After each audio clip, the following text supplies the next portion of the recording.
This story is called A Surprise Leg in the Mailbox. Yeah, you heard that right. Scaring celebrities like Christopher Knight and Cherry Shepherd in adulthood was as unintentional as it had been in my teens. 6 weeks after Steve Urkel took over the Winslow family in Family Matters, in much the same way the Fawn sees the spotlight from the Cunninghams, I wrote the actor who played Urkel, Jaleel White. A few weeks later, I received this kind, handwritten note. Dear Dan, sorry it took me so long to get back with you. I've been kind of busy with school and all. Now to answer some of the questions you asked me. First of all, no, I've never had any professional training. I'm in the 8th grade and I love basketball. During tapings and with the rehearsing, I'm doing school with a tutor. Several of my favorite TV shows are Family Matters, haha, The Simpsons, and America's Funniest Home Videos. Thanks for writing. You have no idea how much I appreciate your support. Keep watching. Sincerely, your pal, Jaleel White. I was in 10th grade, old enough to drive the Mazda GLC. I had a respectable job at a chiropractor's office, squeezing orthopedic pillows between my legs and putting fresh pillowcases on them before reboxing them, 6 pillows per shipment. At this age, I should have known better than to stalk Steve Urkel.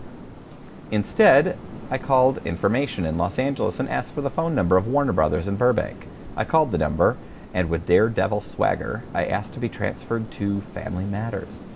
Once there, I requested Jaleel. I was so confident sounding, the receptionist transferred me. Stage 10. Hi, Jaleel, please? Jaleel, phone. I couldn't believe it worked. They were pulling a 13-year-old offset to speak to a stranger. I felt a toxic mixture of thrill and shame. Hello, Jaleel? My name is Dan. You just wrote me the nicest letter. Oh, hey, he responded, remembering. Thanks for the letter, man. It's one of the first fan letters I've ever gotten.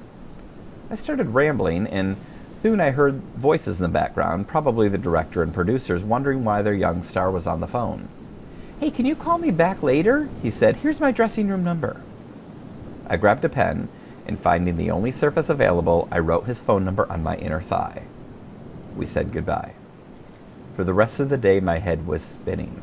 I couldn't believe I had just picked up the phone and dialed a TV star. This was long before Twitter or Facebook. Stars were out there somewhere and not at all accessible. We had no interaction with celebrities, so this was beyond exciting. I don't remember what I did with the rest of my day, but that evening I had a list of questions prepared. I called the dressing room number. The phone rang and rang. No answering machine or voicemail. This is the moment I should have given up. Instead, I put my phone on speaker and sat on my bed reading a TV guide. For 30 minutes, I let that phone ring. I figured he would just eventually get back to the room and pick it up. Hello? Said a woman's voice, probably his mother. I know who you are. I've found your letter and your mailing address. I've called the local police and they are on their way to your home, she said before slamming down the phone. Her threat worked. For the next 3 hours, I laid on my bed, terrified. I stared out the window, waiting for red and blue flashing lights to appear. Consumed with fear and guilt, I finally went downstairs and preemptively told my parents what I had done and why I was planning on getting arrested that evening. My parents were just upset that I had racked up 30 minutes of long distance on their phone bill. This will come out of your paycheck. You'll have to pack a lot more orthopedic pillows next month, Mom warned me. And stop writing on your thighs, Dad snapped. It looks like a tattoo. Leviticus 19:28, do not cut your bodies for the dead or put tattoo marks on yourselves. I am the Lord.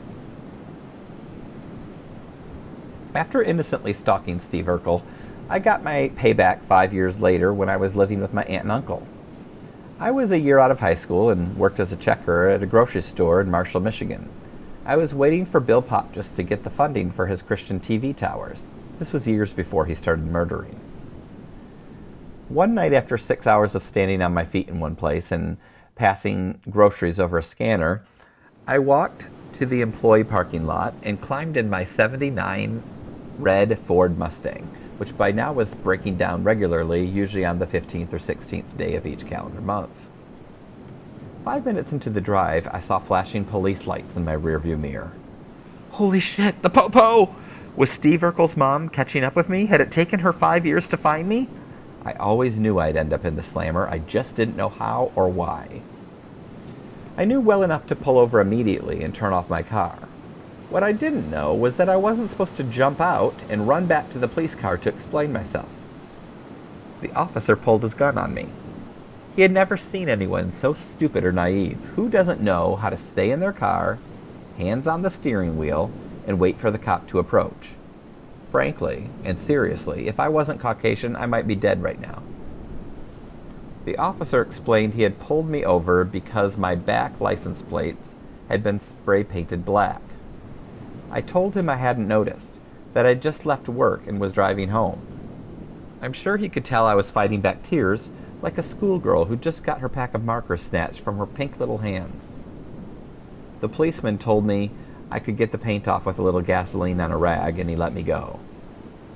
A week later, my old Mustang got keyed in the store parking lot. I looked around. No other employee cars had been damaged, just mine. Sensing a pattern, I phoned in a police report.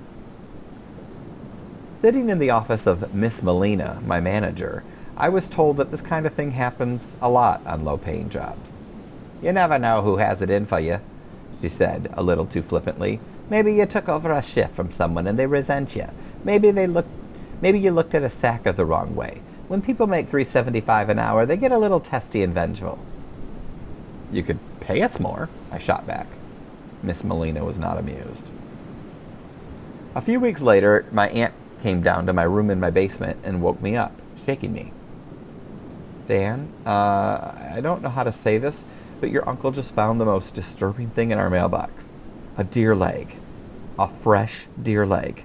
Still had blood all over it. And this note. I unfolded the paper, which had a drawing of a deer leg in a young man's mouth, presumably mine. Suck on this, you son of a bitch, the message said.